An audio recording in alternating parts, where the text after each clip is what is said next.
অবশেষে সুবিনয়কে খুন করার ভয়ঙ্কর অপরাধের শাস্তি পেতে চলেছে সংযুক্তা।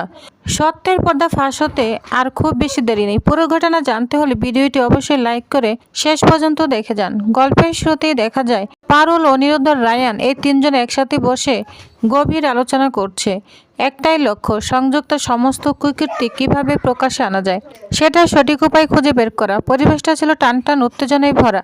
হঠাৎ রায়ান বলে ওঠে, আমরা যদি সংযুক্তা ম্যাডামের আইটিআর ফাইলটা একবার চেক করতে পারি তাহলে সব সত্যি বের করা যাবে, আর আমি এখন সেটাই করতে যাচ্ছি। কিন্তু রায়ান এই প্রস্তাবের সঙ্গে আপত্তি তুলে পারুল। সে শান্ত কিন্তু দৃঢ়কণ্ঠে বলে, না রায়ান, এটা একদমই ঠিক হবে না।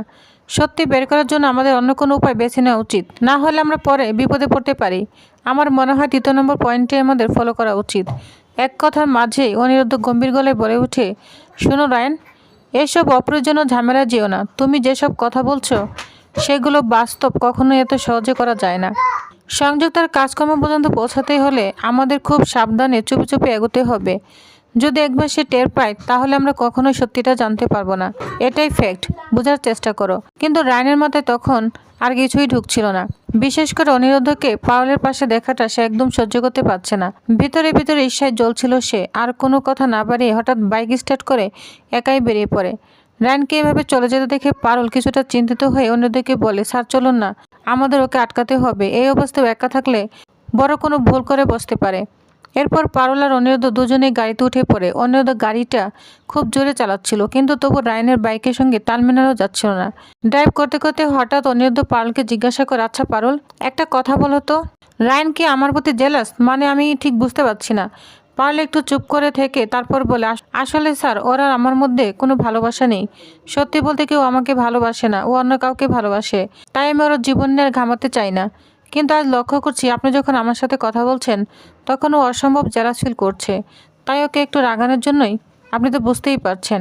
এই কথা শুনে অনিরুদ্ধ হালকা এসে বলে, হ্যাঁ পাল, খুব ভালোভাবেই বুঝতে পেরেছি। চিন্তা করো না, এবার দেখবে তোমার প্রতি রায়ানের ভালোবাসা আরও বেড়ে যাবে। এতক্ষণ আমি বিষয়টাকে সিরিয়াস নিইনি, কিন্তু এবার সত্যি সিরিয়াস নিব। তোমার আর রায়ানের সম্পর্কটা ঠিক করার জন্য আমি নিজের দিক থেকে সব রকম চেষ্টা করব। রায়ান আসলে পুরোপুরি ম্যাচিওর নয়, সে আমাকে ভুল বুঝছে। তারপরে একটু থেমে অনিরুদ্ধ আবার প্রশ্ন করে, কিন্তু একটা কথা পরিষ্কার করে বলো তো, তুমি যখন বলেছ তুমি ওকে ভালোবাসো না আর সেও তোমাকে ভালোবাসে না, তাহলে তুমি আমার সাথে কথা বললে তো রেগে যাচ্ছ কেন? এতটা জেলাস হচ্ছ কেন? পারুল দীর্ঘশ্বাস ফেলে বলে, এর উত্তর সত্যি আমার কাছে নেই স্যার। এরপর কিছুক্ষণ চুপ করে থেকে পারুল ধীরে ধীরে বলে, আপনি তো সবটাই জানেন স্যার। অনিরুদ্ধ স্যার হঠাৎ গাড়ি স্টিয়ারিং শক্ত করে চেপে ধরে গভীর সুরে বলে ওঠে, শুনো, তুমি এখন আমার বাড়ির লোক, বাড়ির কেউ নয়, বুঝতে পেরেছ? তুমি আমার বোন। আজ দেখবে আমি কি করতে পারি। এই কথা শেষ হতে সে গাড়ির অ্যাক্সিলেটরে চাপ দেয়।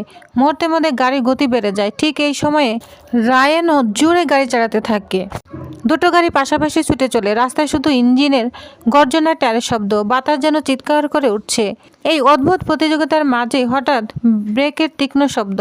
দুজনের গাড়ি থেমে গিয়ে এক জায়গায় হয়। পারুলের মুখে তখন ভয় আর বিরক্তি একসঙ্গে। সে প্রায় চেঁচিয়ে ওঠে, সত্যি রায়ান, তুই কী করছিস? তোর মাথায় কি কিছু ঢুকছে না? এটা কি শুরু করেছিস বলতো? রায়ান তখন জানালার কাছ নামিয়ে একরুখা গলায় বলে, কেন, আমি কি ভুল করেছি? দেখ, আমার বাইকটা আগেই থেমেছে, আমারটাই তো সামনে, তাই আগে আমিই যাব। অনিরুদ্ধ কিছু বলতে গিয়েও থেমে যায়। পরিস্থিতি যে হাতের বাইরে চলে যাচ্ছে সেটা তিনজনই বুঝে যায়। শেষমেশ কোনো কথা না বাড়িয়ে তারা একসাথে রওনা দেয় সুবিনের বাড়ির উদ্দেশ্যে। সুবিনের বাড়িতে ঢুকতে একটা ভারী সুখের পরিবেশ। ঘরের দেয়ালে ঝুলে থাকা ছবিগুলো যেন নীরবে সব কথা বলে দিচ্ছে। সুবিনের মা চেয়ারে বসে আছে, চোখ দুটো ফোলা, মুখে গম্ভীর ক্লান্তি। ছেলের কথা বলতে গিয়ে হঠাৎ তিনি ভেঙে পড়েন। কাপা গলায় বলে, আমার ছেলে খুব ভালো মানুষ, কোনোদিন কোনো ঝুট ঝামেলায় জড়ায়নি। অফিস, পড়াশোনা আর সংসার, এই নিয়ে তার জীবন। কিন্তু ও যে এমন কিছু করতে পারে এটা আমি আজও বিশ্বাস করতে পারি না। পাল খুব সাবধানেই প্রশ্ন করে, আচ্ছা, ঘটনার আগে কি ওর কোনো মানসিক সমস্যা দেখা দিয়েছিল? কয়েকদিন ধরে কি চুপচাপ ছিল বা কোনো বিষয় নিয়ে অস্বাভাবিক চিন্তায় ছিল? এই প্রশ্নে সুবিনের স্ত্রী সামনে এগিয়ে আসে, কিছুটা ভেবে বলে, না, এরকম কিছু চোখে পড়েনি। তবে একটা বিষয় অদ্ভুত লাগছিল। খেতে বসে বারবার বলছিল ও নাকি আমাদের কিছু বলতে চায়, কিন্তু এখনো সময় আসেনি। বলছিল একদিন সব মুখোশ খুলে যাবে, সবাই জানতে পারবে। এই কথাগুলো ঘুরে ফিরে বলছিল। আমরা জিজ্ঞেস করলো, কিচ্ছু বলেনি। পারুলের চোখ শুরু হয়ে আসে। সে আবার জিজ্ঞাসা করে, আরো কিছু? খুব ছোট কিছু হলো, মনে পড়লে বলুন।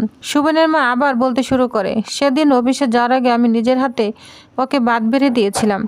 হাসিমুখে খেয়েছিল। তারপর দুপুর 2টোর দিকে ফোন এলো, বলল ও নাকি 6তলা বিল্ডিং থেকে ঝাঁপ দিয়েছে। আমি তো বিশ্বাসই করতে পারিনি। আমার ছেলে জান, তোর সংসার আছে, স্ত্রী আছে, ভবিষ্যৎ আছে, এই বড় সংসার ছেড়ে কেউ কি নিজেকে শেষ করে দেয়? পারুল তখন ধীরে ধীরে মাথা নেড়ে বলে, ঠিক সেটাই তো, কোথাও একটা বড় গরমিল আছে। এরপর ওনাকে কোথায় ভর্তি করা হয়?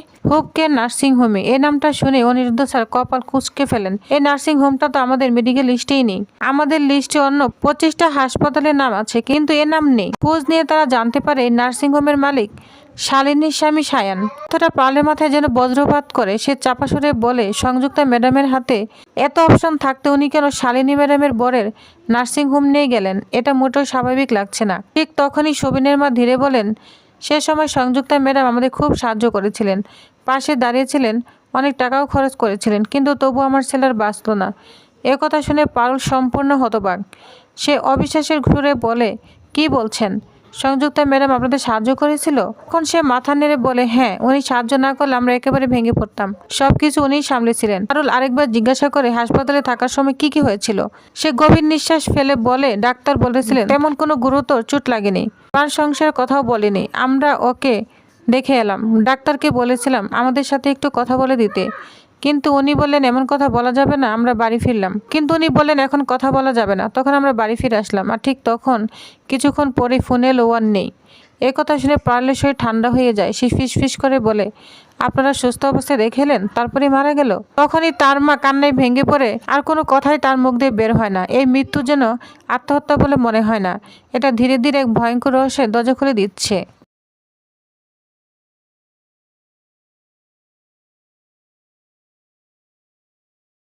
তখন নীরবতা কাটিয়ে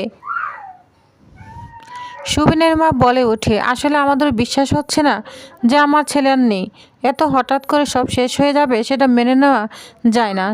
সুবিনের চলে যাওয়ার পর থেকে আমাদের গোটা জীবনটাই যেন থমকে গেছে। সকাল থেকে রাত সব কিছুই ওকে ঘিরেই ছিল। কথা শুনে গার্গীর চোখ ভিজে ওঠে। সে আর কিছুই বলতে পারে না, শুধু মাথা নিচু করে দাঁড়িয়ে থাকে। একটু থেমে পারুল তখন শান্ত গলায় বলে, আচ্ছা কাকিমা, সুবিনয়কে শেষ কবে কোন ডাক্তার দেখেছিল? কোন প্রেসক্রিপশন, রিপোর্ট বা কিছু কাগজপত্র আপনার কাছে আছে? এই প্রশ্ন শুনে সুবিনের মা যেন হঠাৎ কিছু মনে পড়ে যাওয়ার মতো বলে ওঠে, হ্যাঁ আছে তো, আমি ভিতর থেকে নিয়ে আসছি। সে দ্রুত ঘরের ভিতর চলে যায়। কিছুক্ষণ পর হাতে একটা ফাইল নিয়ে ফিরে আসে। ফাইলটা পারুলের হাতে দিয়ে সবাই একসাথে কাগজগুলো দেখতে শুরু করে। পারুল প্রেসক্রিপশনের দিকে ভালো করে তাকায়। হঠাৎ তার চোখ আটকায় একটা নামের উপর, ডক্টর সম্বরণ মিত্র। ঠিক সেই মুহূর্তে রায়ন অবাক হয়ে বলে ওঠে, আরে সম্বরণ মিত্রই তো তোর আর দাদুর চিকিৎসা করেছিল, মনে নেই? উনি তো অনেকদিন আমাদের ফ্যামিলি ডাক্তার ছিলেন। পারুল কয়েক সেকেন্ড চুপ করে থাকে, তারপর ধীরে ধীরে বলে, হ্যাঁ এখন মনে পড়েছে, উনি শুধু ডাক্তার নন, অনেক জটিল কেসও সামলেছেন। তারপর দীর্ঘ গলায় যোগ করে, আমাদের অবশ্যই ডাক্তারের সঙ্গে কথা বলতে হবে, খুব দরকার। রায়ান একটু চিন্তিত মুখে বলে, কিন্তু উনি তো এখন আর হুপ কেয়ারে নেই, অন্য কোথাও প্র্যাকটিস করেন। পারুল একটু চুপ থেকে বলে, যেখানেই থাকুক না কেন আমাদের ওর সঙ্গে কথা বলতেই হবে। এই কেসে ওর ভূমিকা কী ছিল সেটা না জানলে আমরা এক পাও এগোতে পারবো না। এই বলে পারুল সব কাগজপত্র গুছিয়ে ফেলে। সে তখনই সিদ্ধান্ত নিয়ে ফেলে যে নিজেই ডাক্তারের কাছে যাবে। ঠিক তখনই পাশের ঘর থেকে দৌড়ে আসে সুবিনের ছোট ছেলে। সে পারুলের কাছে এসে তার হাত ধরে কান্না কান্না গলায় বলে, আন্টি তুমি কি আমার বাবাকে ফিরিয়ে নিতে পারবে? কথা শুনে সবাই যেন স্তব্ধ হয়ে যায়। পারুল নিচু হয়ে বাচ্চাটা চোখের দিকে তাকায়। চোখের জল চলে এলেও সে নিজেকে সামলে নিয়ে বলে, না বাবা, আমি তোমার বাবাকে আর ফিরিয়ে আনতে পারবো না, কিন্তু যারা তোমার বাবার সঙ্গে অন্যায় করেছে, যারা ওকে মেরেছে, তাদের শাস্তি আমি অবশ্যই দিব। কথা শুনে সুবিনের মা কান্না চেপে ধরে বললেন, তুমি যদি এটা করতে পারো মা, তাহলে আমার ছেলে আত্মার শান্তি পাবে। আমরা তো কিছুই বুঝতে পারিনি, জানতেও পারিনি। এতদিন ভেবেছি এটা শুধু একটা দুর্ঘটনা, কিন্তু আজ বুঝছি সব কিছু এমন ছিল না। তিনি পারুলের দিকে তাকে অনুসরে বলেন, তোমরা যদি এই কাজটা করতে পারো, আমরা আজীবন তোমাদের কাছে কৃতজ্ঞ থাকবো। পারুল দৃঢ়ভাবে উত্তর দেয়, চিন্তা করবে না কাকিমা, এখন থেকে সবকিছু দেখার দায়িত্ব আমাদের, সত্যটা সামনে আসবেই। ঠিক সেই মুহূর্তেই পারুল মনে মনে সিদ্ধান্ত নেয় এই কেস নিয়ে আবার নতুন করে তদন্ত শুরু করবে। এবার আর কোনো অর্ধসত্যে থামা যাবে না। এর মধ্যে গার্গী অর্থাৎ সুবিনের স্ত্রী ভেতরে ভেতরে ভেঙে পড়লো, বাইরে শক্ত থাকার চেষ্টা করে। সে একের পর এক মানুষকে জানাতে শুরু করে যে সুবিনের মৃত্যু কোনো স্বাভাবিক ঘটনা নয়, ওকে পরিকল্পনা করে খুন করা হয়েছে। খবরটা ধীরে ধীরে ছড়িয়ে পড়ে, আর খুব অল্প সময়ের মধ্যে সে খবর পৌঁছে যায় শালিনী আর শাইনের কাছে। খবর শুনে শালিনী ভীষণ আতঙ্কিত হয়ে সংযুক্তার কাছে গিয়ে বলে, ম্যাম আপনি কিছু একটা করুন, এত বছরের পুরনো কেস আবার সামনে চলে আসতে চলেছে, সায়ন তো বিপদে পড়ে যাবে। সংযুক্তা কিছুক্ষণ চুপ থাকে বলে, এতদিন পর হঠাৎ করে এই ঘটনাটা আবার সামনে আনলো কে? ওরা নিজেরা তো এটা করেনি, নিশ্চিতভাবে বলছি ওদের দিয়ে কেউ করেছে। কিন্তু প্রশ্ন একটাই, কে সেই অদৃশ্য মানুষ যে এত বছর পর সত্যিটাকে সামনে টেনে আনতে চলেছে? আর পারলে কি সত্যি অন্ধকারের রহস্য পর্দা ফাঁস করতে পারবে? তো এইসব প্রশ্নের উত্তর অবশ্যই সামনের পর্বে মিলবে। আপডেট পর্যন্ত অপেক্ষা থাকুন। ধন্যবাদ।